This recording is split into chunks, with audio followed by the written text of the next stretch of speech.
요한에 관한 이야기들을 우리가 하고 있는데요. 요한이 우리가 아는 그 믿음의 선지자이자 또 세례 요한이라고 하는 이름을 가지고 있는 굉장한 믿음의 사람인 것에 대해서 우리는 조금 더 의심하지 않습니다.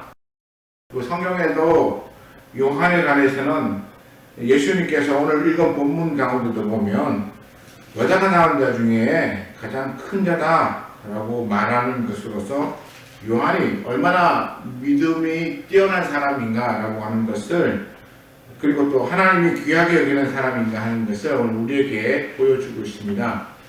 그렇지만 오늘 본문에 있어서는 약간의 요한의 약한 모습과 또 그로 인해서 예수님께서 요한에 대하여 다시 한번 부각시키시며 그가 한 일에 대하여 이렇게 드러내어서 말씀하시는 부분들이 오늘 본문이 바로 그 내용이거든요. 그 내용을 우리가 살펴보면서 오늘 본문 속에서 주신 하나님의 뜻을 우리가 한번 살펴보고자 합니다.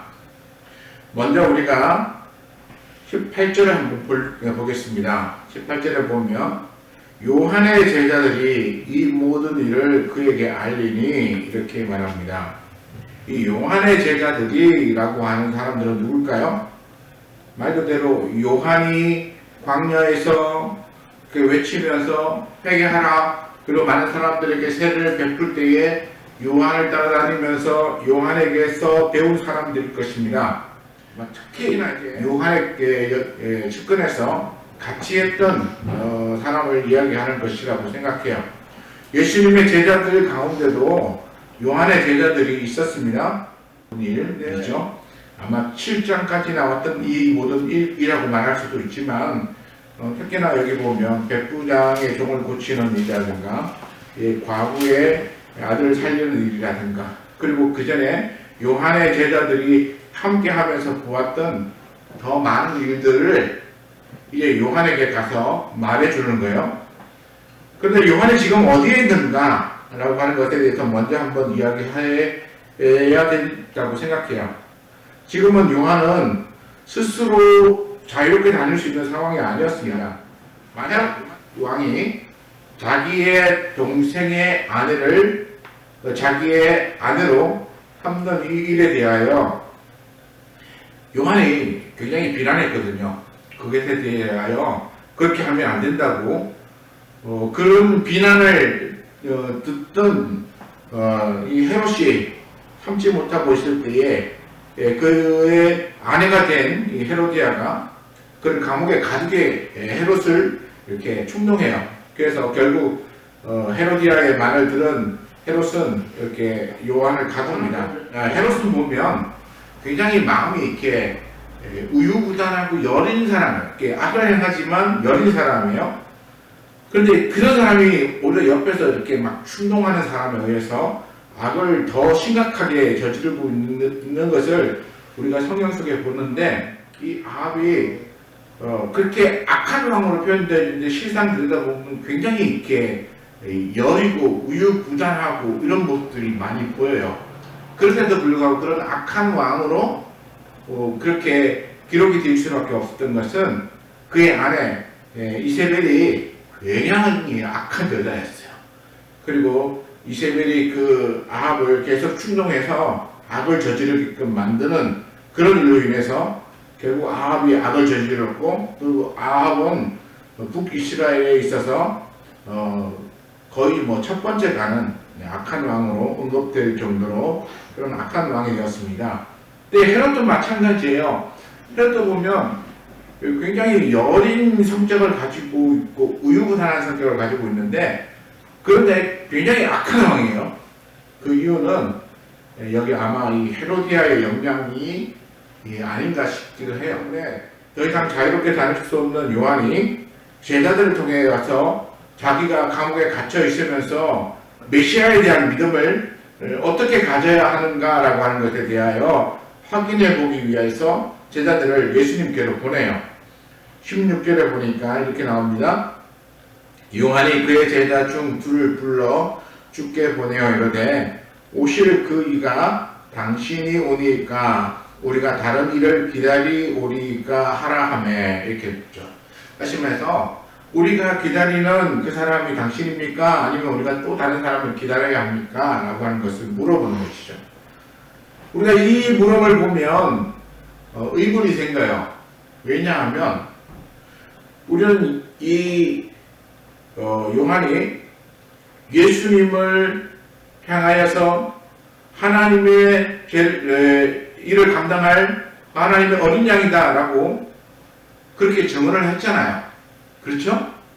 분명하게 자기에게 세례를 받으러 나오시는 예수님을 향하여 보라 세상 죄를 지고 가는 하나님의 어린 양이로다 라고 그렇게 사람들에게 들려줬어요.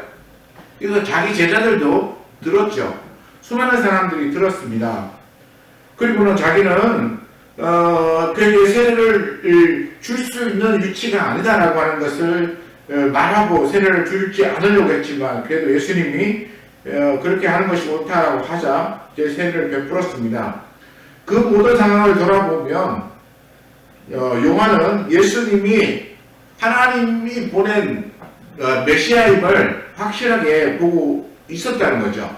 그 인식하고 있었다는 거예요. 그리고 아마 이 감옥에 갇힐 때까지도 예수님은 하나님이 보낸 하나님의 사람이다 또는 하나님의 아들이다 또는 적어도 하나님이 보낸 메시아임에 대해서 그가 알고 있었다는 것을 알 수 있습니다. 그리고 또 이 질문 속에서도 보면 요한은 예수님을 자기가 기다리고 있던 그 메시아다라고 하는 것을 인식하고 있었다는 것을 이 물음 속에서 보여주고 있어요. 제자들을 불러서 이렇게 물으라고 했죠. 오실 그이가 당신이 오니까 온다고 했던 그 분이 당신입니까? 물었던 거야. 그러니까 그 전까지 예수님 당신이 내가 기다리던 메시아가 맞다라고 생각하고 있었다는 것이죠. 그런데 지금 감옥에 갇혀있는 상황 속에서 갑자기 생각이 바뀐 거야. 어떻게 바뀌었습니까? 아니면 우리가 다른 사람을 기다려야 되나? 이런 상황으로 바뀌었어요. 자, 그러면 이런 상황은 어떤 상황일까요? 뭔가 자기가 보고 듣고 경험한 것에 대한 확신을 가지고 있었어요. 그런데 이게 금방 이루어졌으면 아무런 문제가 없어요. 기대하고 바라던 것들이 내가 원했던 시간에 딱 이루어지면 맞잖아. 그리고 우리는 그 믿음에 대하여 확실하게 증거를 보여줄 수가 있기 때문에 우리는 그 믿음이 얼마나 대단한 믿음인가 라고 하는 것을 말할 수 있습니다.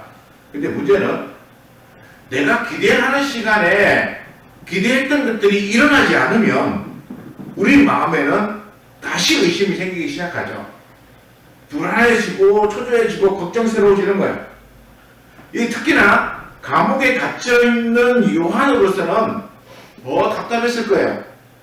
왜냐하면 감옥에 갇혀있으니까 자유롭게 다니고 사람들에게 자기가 아는 복음을 증거하고 그리고 자기가 예수님을 직접 찾아가서 이 궁금한 것들을 물어볼 수도 있는데 감옥에 갇혀 있으니까 더욱 답답하고 그러니까 제자들을 통해서 이것을 알아보려고 했던 것입니다. 그러니까 요한이 지금 기다리고 있는 메시아는 어떤 종류의 메시아인가라고 하는 것에 대해서도 우리 한번 생각해 볼 수 있어요. 당시에 유대인들이 기다리던 메시아의 어떤 모습이 있었어요. 아마도 많이 들었을 거예요. 그 모습은 어떤 모습이었냐면 로마로부터 이스라엘을 해방시켜줄 그런 메시아를 기다렸던 거예요. 다시 말해서 전쟁을 통하여서 로마군을 쫓아내고 그리고 독립된 이스라엘 왕국을 다윗 때처럼 그렇게 또는 솔로몬 때처럼 그렇게 왕성하고 강한 나라로 만들어줄 메시아를 기다리고 있었어요. 그러니까 국가를 이제 회복시켜줄 메시아죠. 그리고 심지어 사회 개혁을 해줄 수 있는 그런 메시아를 원했어요. 이런 걸 원하는 사람들은 우리는 참 많아요. 오늘날에도 보면 많은 사람들이 이런 강력한 메시아, 그 다음에 사회 개혁도 하고, 그 다음에 뭐 정치적인 개혁도 하고, 그 다음에 사회 부조리를 다 이렇게 딱 척결하고, 뭔가 깨끗한 이런 사회를 만들어줄 그런 메시아를 아직도 기다리는 사람들이 있는 것 같아요. 왜냐하면 그런 사람들이 나올 때마다 추종하는 사람들이 있거든요. 근데 당시에 유대인들이 그런 메시아를 기다리고 있었어요. 그리고 제가 생각하기에 요한도 그러한 메시아에 대한 기대를 가지고 있었던 것 같아 라고 하는 생각이 들어요. 왜냐하면 자기가 세례를 줄 때 만났던 그 예수님, 자기가 그때 받았던 그 성령의 은혜를 통하여 깨달았던 그 예수님은 정말로 하나님이 보내신 하나님의 아들이자 또는 하나님이 보낼 그 구원자 메시아라고 생각을 했는데, 그런데 자기가 지금 감옥에 갇혀 있어 지금 답답해진 이 상황이 오는 데까지 예수님은 자기가 기대했던 모습으로 사회를 바꾸지 않는 거예요. 로마로부터도 이렇게 해방시켜주지 않고, 그리고 심지어 부패한 그 당시에 기득권이었던 제사장들이나 또는 뭐 율법학자, 뭐 바리새인, 뭐 서기관 이런 사람들로부터도 이렇게 민중들을 이렇게 해방시켜주는 이런 일을 하지도 않았대요. 그 예수님은 그저 하신 일이라고 하는 것은 제자들 쭉 데리고 다니면서 병자 고치고 귀신들을 쫓아내고, 그리고는 들로 가서 그 제자들과 함께 하는 것이었어요. 그러니까 무슨 사회 개혁을 일으키며 막 혁명을 일으키며 군사를 일으키며 그렇게 뭔가 세상을 이렇게 바꾸는 이런 노력을 하시는 그런 모습이 하나도 보이지 않는 거예요. 그러니까 요한은 자기가 기대했던 그 메시아의 모습이 아닌 것을 점차 깨닫고 나니까, 정말 내가 그때 세례를 줄 때는 내가 저분이 정말 하나님이 보낸 메시아가 맞다고 생각했는데, 정말 맞나?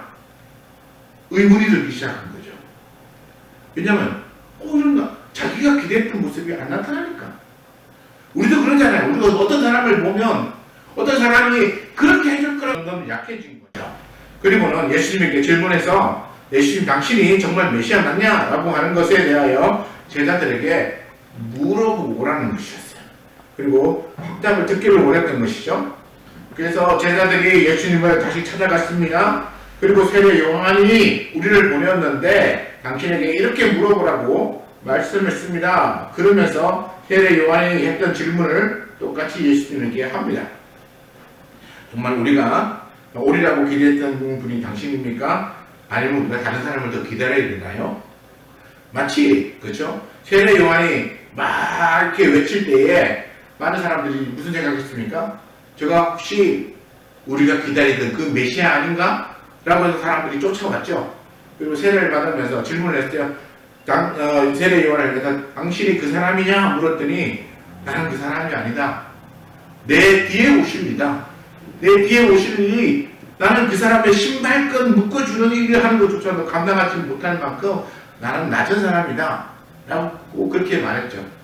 그러니까 사람들이 생각하는 것처럼 세례 요한 같은 모습만 보여도 메시아냐? 라고 생각하고 있었는데, 세례 요한도 예수님의 모습을 보면서 메시아 아닌가? 라고 생각했지만, 그 사람도 혹시나 자기처럼 메시아를 위하여 또 예비하기 위해 보내진 예비자의 한 사람인가? 라고 하는 것에 대한 생각을 가졌던 것 같아요.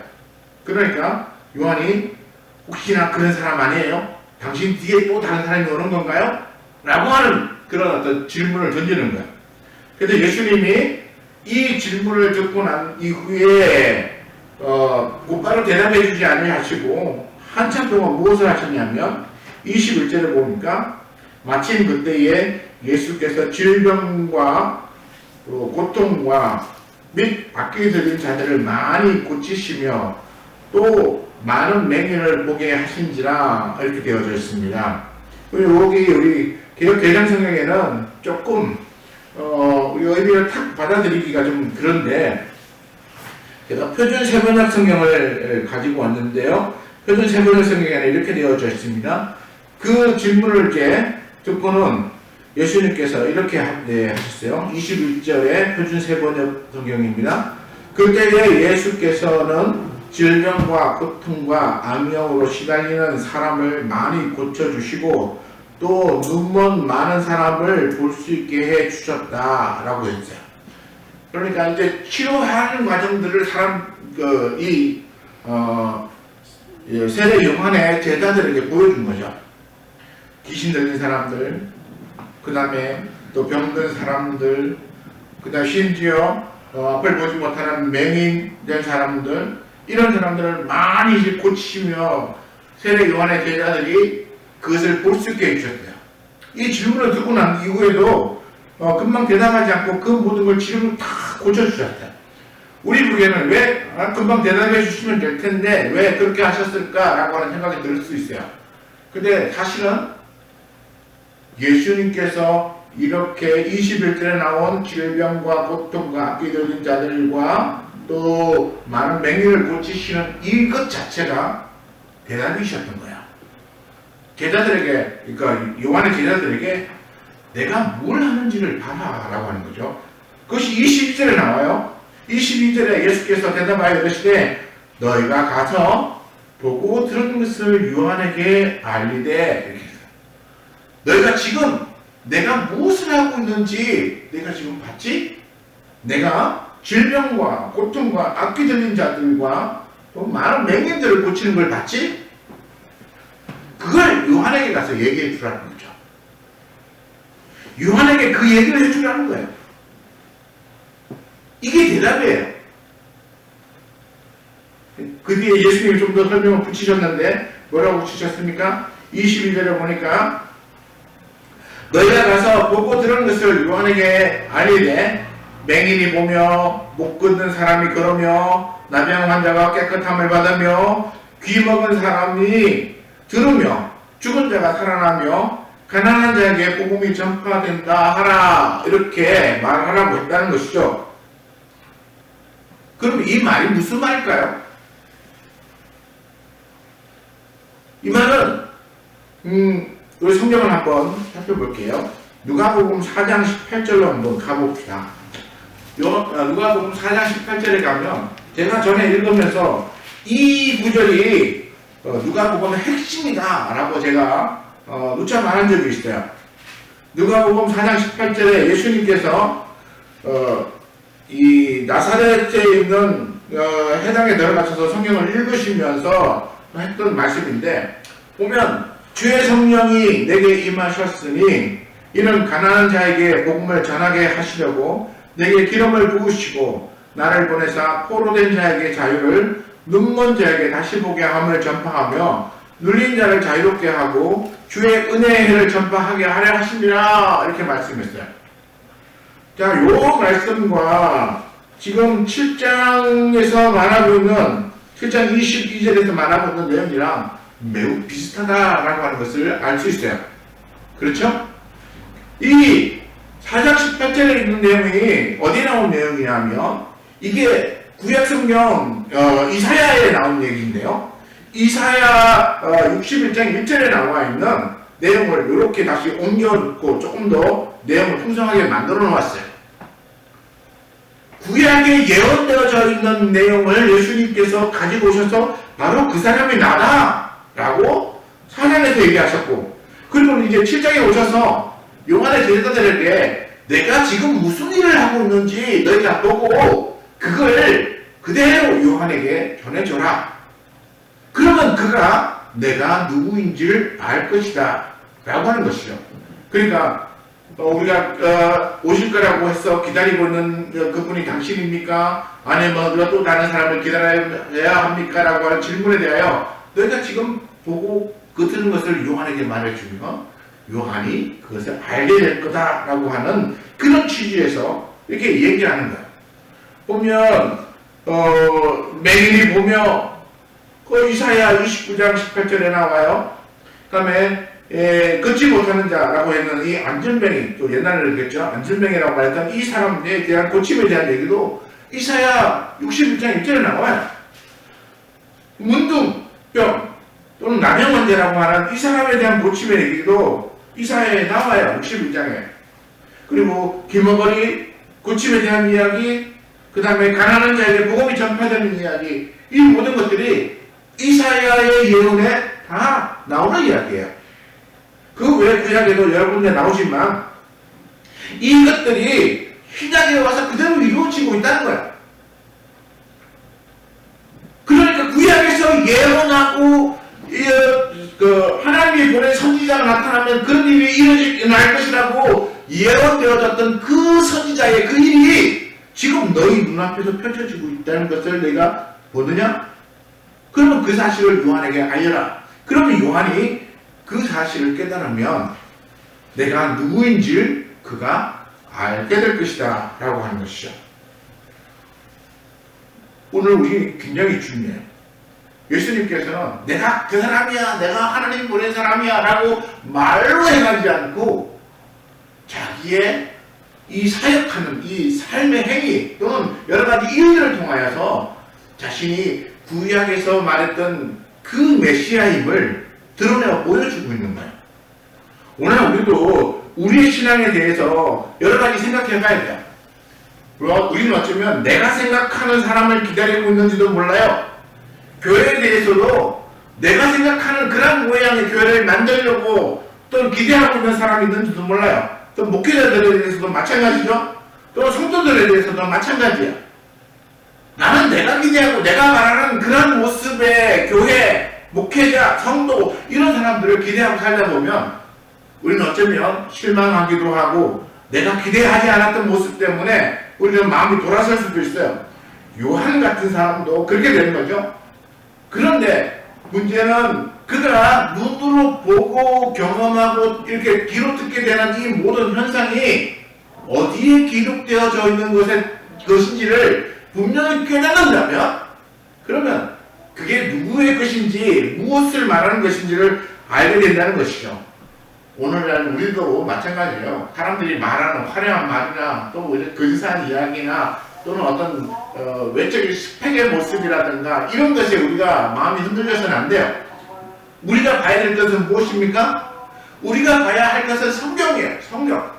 성경 안에서 어떻게 말하고 있는지, 성경이 어떻게 우리라고 하여금 그렇게 살아야 하는지에 대해서 이야기하는 그 방식대로 살아가고 있는 사람이 바로 그 사람이 진짜 하나님의 사람이고 성경이 우리에게 믿음의 사람이라고 말하는 그런 사람들의 모습인 것이죠.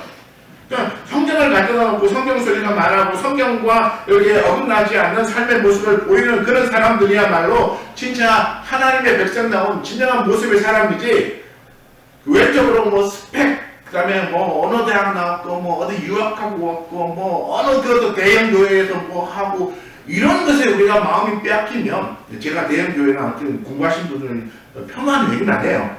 근데 우리가 뺏긴다는 거예요. 이제는 내가 뺏긴다는 거예요. 내가 그런 것을 내 마음이 흔들린다는 거예요. 그분이 잘못한 게 아니에요. 그런 걸 보고 내가 흔들린다는 거예요. 그리고는 본질을 보지 못하고 그런 것에 제가 마음이 뺏겨서 자꾸 흔들려 간다는 거예요. 그렇게 해서는 우리가 믿음의 온전한 것을 지키지 못하는 거예요. 요한 같은 사람도 그렇다는 거예요. 요한 같은 사람도 그렇다면 우리는 오죽하겠습니까? 그러니까 우리는 잘 믿음을 잘 지켜야 돼요. 그래서 23절 예수님이 뭐라고 말씀하셨냐면 누구든지 나로 말미암아 실족하지 아니하는 자는 복이 있도다. 누구든지 나로 말미암아, 그러면 예수님이 무슨 실족해 하는 시험을 주는 사람인가? 그런 뜻이 아니고요. 성경에 보니까 23절 이 표준세 번역에 보니까 좀 더 분명하게 이렇게 나와요. 나에게 의심을 품지 않는 사람은 복이 있다. 그러니까 예수님이 말하고 행하고 하는 그 모든 모습을 보면서 의심을 품지 않고 그것이 성경에 기록되어 있는 그대로의 모습임을 그대로 받아들이는 믿음의 사람들은 복이 있다는 거야. 그리고는 이제 예수님이 요한의 제자들이 떠났어요. 24절에 보니까 떠난 이후에 뭐라고 말하냐 하면 이번엔 요한에 대해서 예수님이 제자들에게, 그 모여있는 제자들에게 이렇게 말합니다. 너희가 무엇을 보려고 광야에 나왔더냐? 바람에 너희를 받았던 사람이에요. 그 말은 무슨 뜻입니까? 세계 요한이 증거하는 말을 듣고 믿고 듣고, 그리고 세례 요한이 내 뒤에 오실 일을 난 예비하고 있다. 그러니까 너희들이 회개하고 그가 오실 때를 준비하라라고 한 말에 대하여 이들이 받아들이고, 그리고 그 말에 순종했다는 거예요. 그리고 지금 어디에 왔습니까? 그가 오리라고 했던 그 메시아를 만나서 그 메시아와 함께 지금 있는 거예요. 세례 요한은 그러한 훌륭한 선지자예요. 예수님이 말한 하나님 나라에서 인정받은 선지자예요. 너희가 들로 나가서 이 요한을 만나기 위하여 그 광야에, 그리고 또 아무도 없는 그 요단강가로 간 이유가 뭐냐? 너희가 갈대 구경하기 위해서 간 거냐? 아니면 화려한 옷을 입은 권력자들이나 부한자들을 만나기 위해서 갔느냐? 그거 아니지 않느냐? 너희들이 광야를 나가서 너희들이 만난 사람은 누구냐? 하나님의 말씀을 하는 사람이다. 오직 하나님의 말씀을 증거하는 하나님의 사람, 그 선지자, 그 요한을 만나기 위해서 너희가 간 거 아니냐? 그리고 너희가 그 요한이 증거하는 하나님의 말씀을 듣고, 그리고 회개를 받았다는 것, 세례를 받았다는 것은 요한의 말을 듣고 요한의 말대로 살겠다고 너희가 결단했던 사람들이 아니냐? 라고 하는 거야. 오늘날 우리도 우리의 믿음을 그렇게 가져야 돼요. 우리가 뭔가 화려하고 막 스펙이 높고 뭔가 세상 사람들이 인정하는 그런 걸 보기 위하여 하려면, 우리는 여기서 보는 것처럼 화려한 옷 입은 사람 만나기 위해서 궁궐로 가야 되는 거죠. 성공한 사람 만나기 위해서는 우리가 교회로 올 것이 아니라 우리나라 대기업들 찾아다녀야죠. 뭔가 사회적으로 성공한 사람 만나려면 정치인들을 찾아다녀야 되는 거예요. 교회에 와서는 그런 사람 찾으려고 하면 안 돼요. 근데 안타깝게도 우리 한국교회에서는 수많은 사람들이 교회에 와서 그런 사람들을 찾으려고 하고, 그런 사람들을 교회에 와서 찾으니까 교회에서는 사람들을 모으기 위해서 또 그런 사람들을 보여줘요. 자꾸만 그런 사람들을 보여주고, 막 이 간증이라는 이름으로 보여주고, 막 우리 교회에 뭐 어떤 사람이 있다, 뭐 우리 교회에 이렇게 성공한 사람이 있다, 막 이런 걸 자랑하고 막 그런 걸 드러내고, 그러면서 막 화려한 옷을 입은 사람들, 막 우리 교회에 막 의명한 사람들이 있다라고 자랑하는 거예요. 그게 교회 본질이 아니에요. 교회 본질은 요한 같은 사람을 만나서 요한이 전하는 그런 말을 듣고 그 말을 순종하는 거야. 하나님의 말씀을 듣고 하나님의 말씀에 순종하는 것이 중요한 것이지, 거기 가서 얼마나 성공했느냐 막 이러면서 막 대단하다, 저 교회는 막 정치인이 몇 명이나 있고, 저 교회는 막 화해에 그 성공한 CEO가 몇 명이나 있고, 막 저 교회 보니까 와 외국 유학 갔다 온 사람들이 막 그러고, 저기는 막 벤츠 타는 사람, 막 BMW 타는 사람, 막 와 대단한 교회야. 교회가 언제 그런 거 자랑하는 곳입니까? 우리가 교회를 그런 거 잘하는 그런 사람 만나면 나도 그렇게 성공하고 싶어도 나오는 곳이 교회입니까? 교회는 그런 곳이 아니에요. 교회는 광야 같은 곳이에요. 교회는 광야 같은 곳에서 낙타처럼 옷을 입고, 그 다음에 어깨는 한쪽 어깨를 드러내고, 막 머리는 이렇게 하고. 요한이 이 떡과 이 술을 마시지 않는다고 했어요. 요한이 먹은 음식이 뭐예요? 메뚜기하고 석청이에요. 메뚜기는 말 그대로 메뚜기고, 석청은 들에서 나는 꿀이에요. 그러니까 광야에서 자기 먹을 것을 채취하는데 메뚜기 잡아서 구워 먹고, 그 다음에 이 벌들이 땅속이나 나무 사이에다가 이렇게 그 굴을 만들어가지고 꿀을 담아놓은 그걸 채취해서 먹는 게 요한이었어요. 그 요한의 형색이라고 하는 것은 아마 머리도 막 흥크러지고 낙타 트롯을 입었으니까 이게 무덕무덕 이래가지고 깨끗한 사람이 아니에요. 근데 사람들이 왜 요한에게 모였습니까? 요한은 진리를 말하기 때문에, 요한은 하나님의 말씀을 하기 때문에, 요한이 말하는 것은 하나님의 말씀이기 때문에요. 화려한 걸 보려고 성공하려고 하는 게 아니라 하나님의 말씀이기 때문에, 그가 하나님의 그 보낼 메시아를 예비하기 위하여 먼저 하나님의 말씀을 선포하는 선포자이기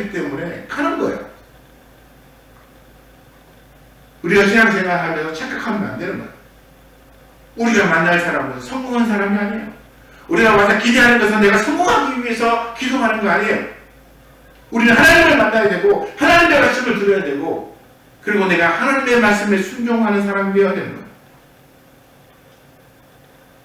그래야 하나님 나라에서 인정받는 거예요. 그래서 예수님께서는 요한이 다른 사람들보다 더 훌륭한 사람이다라고 말한 이유는 그가 하나님이 그에게 맡긴 사명을 그대로 완수를 했기 때문에 그냥 그렇게 차림 이런 거 한번 따지지 않고 그 광야에서 먹는 거 메뚜기 잡아서 먹고 꿀 따서 먹고 그 외에는 뭐 날도 먹었는지 모르겠지만 떡도 안 먹고 그 사람들이 만드는 화려한 음식 고기 같은 것도 안 먹고 술도 안 마시고 굉장히 금욕적인 생활을 한 거죠. 그렇게 살아갔던 요한. 그러나 그 일을 왜 했냐면 왜 그런 생각을 했냐면 하나님의 말씀을 온전하게 전하기 위해서 그렇게 실천을 살았어요. 그렇기 때문에 요한이 이렇게 예수님이 내가 너희에게 이르노니 선지자보다도 훌륭한 자니라. 근데 예수님이 또 뒤에 가면 이상한 말을 해요. 28절에 가면 여자가 낳은 자 중에 요한보다 큰 자가 없다 이렇게 말하고 난 다음에 그러나 하나님의 나라에서는 지극히 큰 자라도 지극히 작은 자라도 그보다 크니라 이렇게 말하고 있어요. 갑자기 요한을 치자라더니 다시 또 요한을 폄하하고 계신 거 아닌가? 그게 아니고요. 이 기준은 뭐냐면 하나님의 말씀을 듣고 하나님이 시키신 일에 대하여 그가 그대로 순종하여 산 사람의 모습을 예수님께서 칭찬하는 거예요. 요한이 그에게 맡기진 사명을 감당하기 위해 광야에서 외치는 자의 소리로 그가 살았던 그 모습을 칭찬하는 것이는 거예요. 그런데 하나님 나라에 들어가는 사람의 기준은 뭐예요?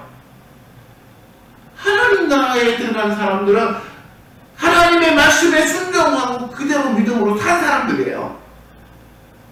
그러면 천국에 가면 어떤 사람들만 있어요? 예수 믿고 그 믿음으로 산 사람들만 있는 거예요.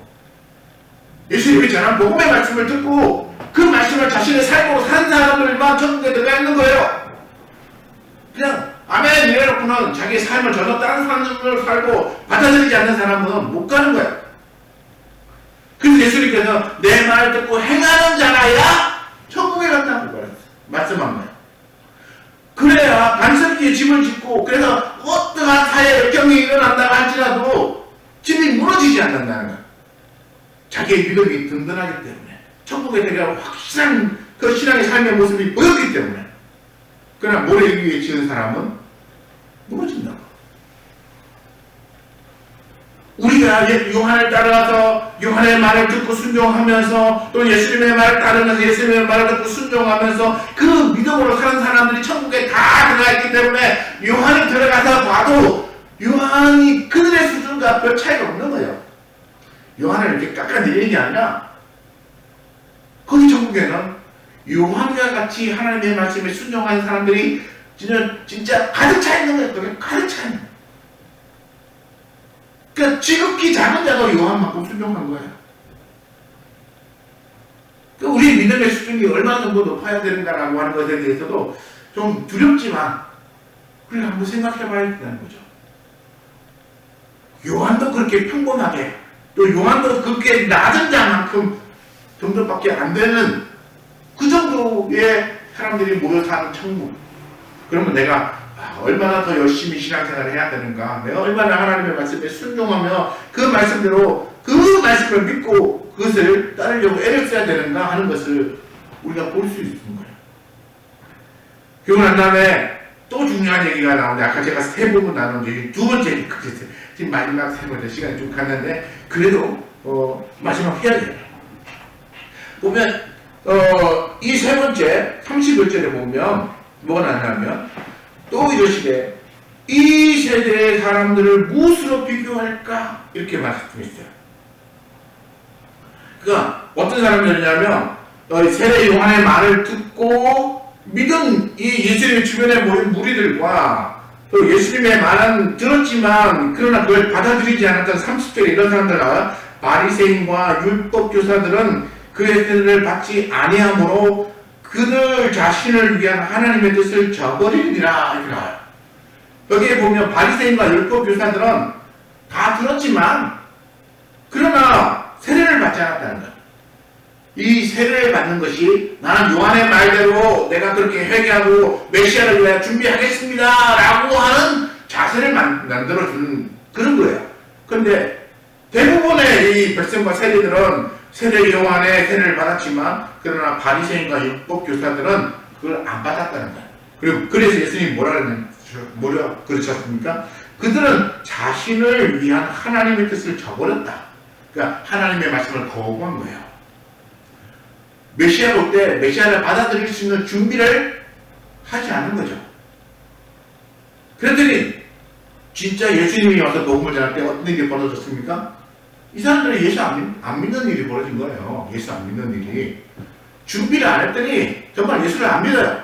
그리고는 쫓아다니면서 무슨 일을 합니까? 예수님의 비방거리를 찾고 어떻게든지 저를 죽일까 하는 이런 것만 자꾸 찾아다니는 거예요.